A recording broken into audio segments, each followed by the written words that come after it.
नमस्कार दोस्तों, हमारे यूट्यूब चैनल एमजे सर पर आपका खैर मकदम इस्तकबाल है। उम्मीद है आप सब खैर आफियत से होंगे और उम्मीद है आपकी पढ़ाई भी बेहतर चल रही होगी। आज हम आपकी खिदमत में लाए हैं पत्रिका एग्ज़ाम गाइड 29 अगस्त 2025। इस एग्ज़ाम गाइड में वो क्वेश्चन आते हैं जो एग्ज़ाम में आने लायक होते हैं। इसीलिए हम रोज़ाना आपकी खिदमत में पत्रिका एग्ज़ाम गाइड रोज़ाना आपको यूट्यूब पर दिया करेंगे।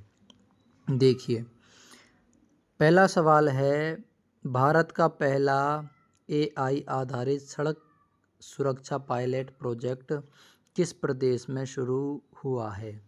ए मध्य प्रदेश, बी बिहार, सी राजस्थान, डी उत्तर प्रदेश। इसका जो राइट आंसर है वो है उत्तर प्रदेश।